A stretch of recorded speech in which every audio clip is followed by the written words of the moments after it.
一见有同伴冲出来，大半的妖族来不及多判断，就已经立刻现身，转眼汇聚成300多只妖族组成的军团。他们或是飞空遁地，或是发足疾驰，迎战海神教神使团。另外的小半妖族，要么是嗅到情形不对，已是有了退意，要么是正呼呼大睡，彻底昏迷了过去。此前这些妖族搞的包围圈，就这般莫名其妙地被化解开来。激得那几名妖族统领一阵的跺脚大骂。刚刚抵达林外的李长寿见状也是一阵轻笑。这些临时拼凑起来的乌合之众，果然是漏洞百出。那黑熊精与白衣妖男，不过是他暗中在茶精身上抽取了妖气，包裹了2只指导人，凭遁法混入了敌军的包围圈。急操5、6，一点常规的小技罢了。李长寿的袖中飞出一只只纸人，他们抱着阵机施起遁法，朝着左右迂回而去。而李长寿这一具金仙境的指导人并未参战，继续监察各处，一刻都不敢松懈。正面即将短兵相接，冲在最前方的那数十名海神教神使同时朝着左右两侧跳开。脱了头套就丝毫没有辨识度的牛头马面率46名战巫突然加速，他们身形快若幻影，地面被轰出一处处大坑，爆发出真正的巫族气息。48股血气如狼烟般冲天而起，夕阳余晖都被染成了血红。妖族巨惊，阵脚大乱。正此时，密林各处又升起一道道光柱，这些光柱朝中心一点聚合，转瞬布成了一座大阵，封禁方圆数十里。12道阵基处各有3名天仙后期实力的指导人盘腿而坐，随时准备将各自的仙力注入阵基，加持大阵，力保不放走一头妖物。安水城中此刻也有数百熊寨巫人到处奔走，搜查是否有遗漏的妖。夕阳西下，密林血流成河，一头头大妖被战巫们徒手撕碎，各类的尸身随处可见。那数十位浴血而战的战巫凶光毕露，浑身血气更浓，再现上古大战之风采。别说是深知巫族凶狠的妖族，便是流淌着一半巫血血脉的熊寨神使，也是一个个面色发白，躲在角落之中结成防御战阵，瑟瑟发抖，不知所措。半个时辰后，48名巫族各自拽着2、3头记忆中味道不错的妖兽尸身，在熊寨神使的簇拥下去了海边一处沙滩。他们洗了个海澡，熟练地架起了烤架，肉香飘满方圆百里。牛头马面带回头套，坐在沙滩的角落中，满是欣慰地看着族人们载歌载舞。海风吹拂着那一撮柔软的鬃毛，马面满是深沉的道：牛，想起来了吗？那些年我们追着妖兽在夕阳下愉快地奔跑。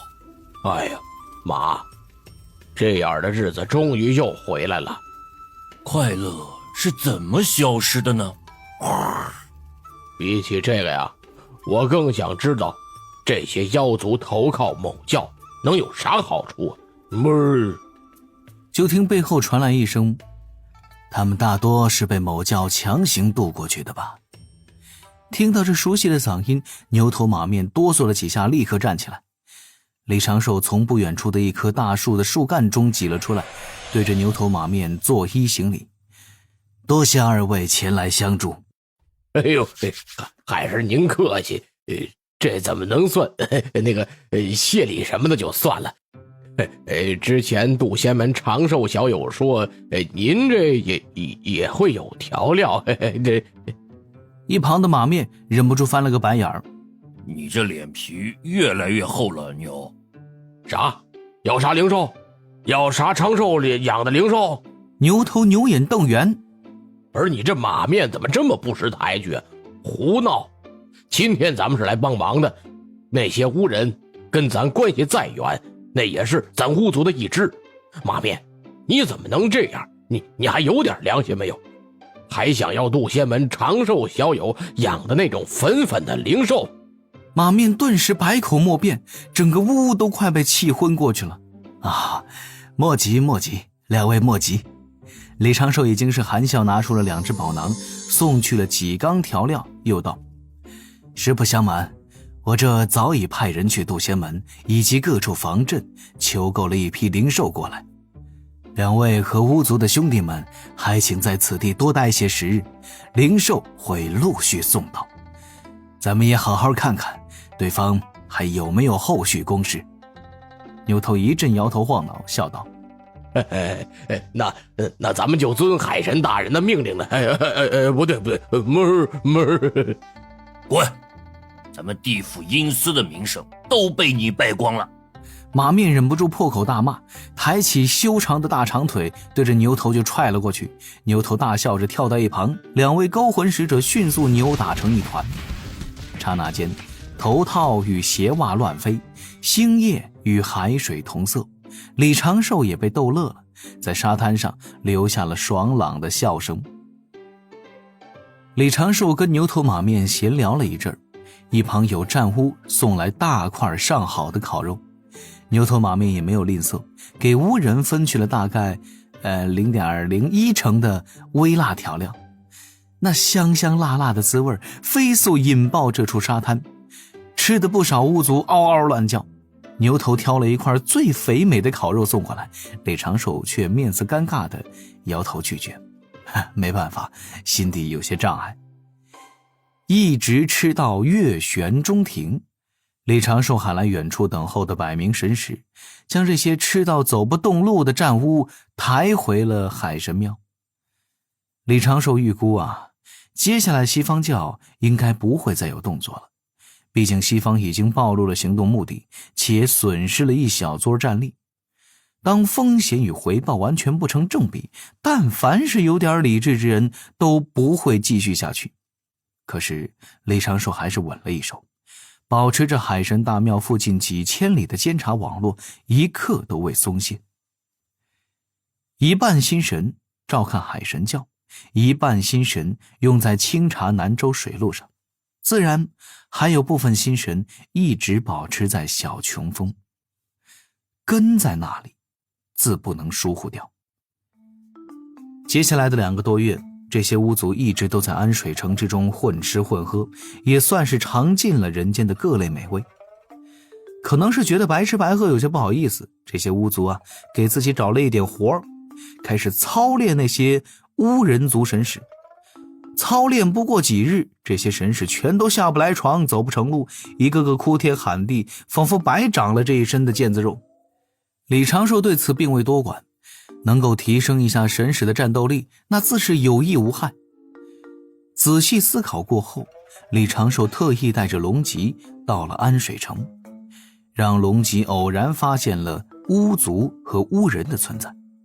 暗地里，李长寿将30颗蟠桃交给了此地的指导人，暗中带回渡仙门。该怎么才能让大家愉快地吃桃，成了李长寿不得不思考的问题。当前的方案主要有3种：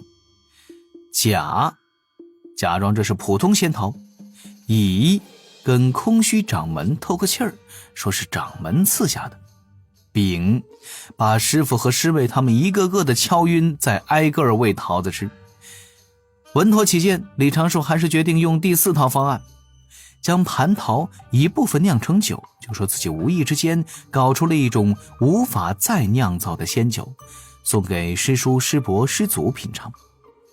师妹和师傅自是可以直接告诉他们真相，享用完整的蟠桃。这般蟠桃对万凌云长老有没有帮助？刚好自己此前炼制成了几枚感悟类灵丹，这一次也一并给长老送过去。一位金仙境的大毒仙，想想就带劲。小琼峰地下密室，点起2盏东海夜明珠炼制成的法宝灯，让这不分昼夜的狭窄房间多出了几分飘渺出尘的意境。甩出一只纸人，让他拉起2胡，演奏起悠扬舒缓的2泉映月。桌子上摆着几只蟠桃，灵气氤氲。拿起一把匕首，在蟠桃上缓缓地转动，让薄薄的桃皮儿连成了普通金仙吃不到的形状。之所以决定给蟠桃削皮儿，并不是觉得蟠桃皮儿没有营养，只是单纯的想让旁边的纸人知道他的桃富裕，瘦的枯燥日记。咬一口鲜嫩多汁的桃肉，体会着一缕缕灵气在口腔缓缓散开时的舒爽，李长寿忍不住发出了几声轻吟。不愧是先天灵果，这口感，这滋味儿，果然比在三仙岛上纸人吃蟠桃的时候，差了那么点意思。念及于此，李长寿的眼前浮现出了那位仙子剥桃时的动作，很是轻柔，那般细腻。一缕阳光照在他的手上，蟠桃的果肉都远不如他指尖晶莹。啪的一下，李长寿抬手打了一下额头，用力晃了晃脑袋。哎呀，因果，吃桃。慢慢啃完一颗桃子，李长寿将桃核收了起来，细细地体会着。一颗蟠桃入口，便知何为灵果。其间包含的玄妙道韵，似乎承载着天地出生时大道的残韵。李长寿很快就做出了总结。这蟠桃，自家师傅吃了，应该会对修为有所增益，也可以增加师傅数百到数千不等的寿元，不会对师傅造成什么损伤。灵娥用2颗也是无妨，增寿元提修为，可以净化自身仙力，令仙躯无垢，仙姿轻盈，还能够美白护肤，让肌肤滑嫩且更有光泽，这好处确实是挺多的。李长寿已经把蟠桃运回山门内3个月，一直到今天再三确定自己搞蟠桃的事儿没有暴露，才准备分下去。算时间，此前炼制的增寿酒已经可以出窖了。李长寿看着桌上剩下的3只蟠桃，他本打算自己多吃几个，却发现对于如今的自己而言，这个东西除了好吃之外，没有什么其他的显著效果了，索性就多留一些给灵娥他们。所谓的增寿酒，自然就是蟠桃酿制成的果酒，在李长寿的努力下，可以锁住蟠桃80%的灵力。这般果酒，他总共炼制了2坛，1坛给九师叔，1坛给九巫师伯、师祖江林二和忘情上人。仔细的算下来，九师叔自己就享了3颗蟠桃。这个倒是很有必要。若是不多一点营养，把对自己恩重如山的小师叔饿瘦了，那咋整啊？李长寿径直去了丹房外的隐藏酒窖，将2坛果酒取出，起封开坛，手指沾了一点酒液，细细分析，发觉这药性灵力比自己此前所要想的还要强了几分，并未损失太多营养。李长寿拿来几只小小的酒坛，将其中1坛酒分成3份，又取出1只传信纸鹤，请来九巫师伯，将这3小坛蟠桃长寿酒送了出去，再三叮嘱九巫师伯将其他的2小坛孝敬他师父师娘。这是啥酒啊？看你这般紧张兮兮。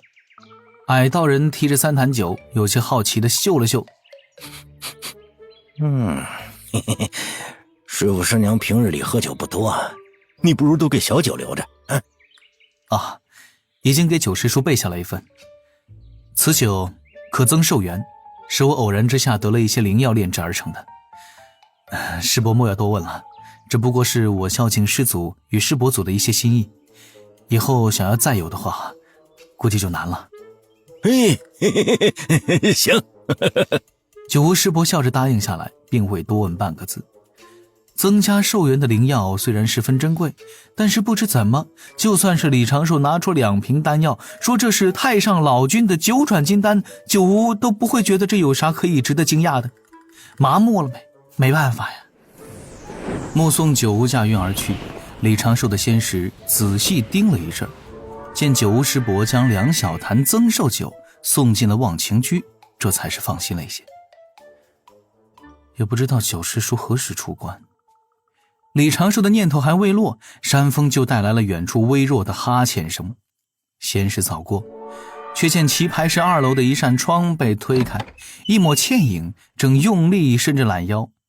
他那双大眼还未能睁开，已经是轻轻耸了耸鼻尖，似乎是闻到了什么，小嘴儿吧唧了几下。这鼻子也是没谁了。李长寿笑了2声，将剩下的那一坛增寿酒装入了一只银色的酒壶，飘然而去。棋牌室中，那名负责照看九羽师的老妪施展土遁，消失不见。九羽师如今刚刚踏上修行路，蟠桃灵力太强，便是一口也消受不起，只能够错失这一次机缘。驾云飞到棋牌室的附近，李长寿笑道：“师叔，又没酒了？”正有气无力地趴在2楼窗台上的九九一个机灵站了起来，探着身子朝外看着，目光锁定了李长寿手中的酒壶。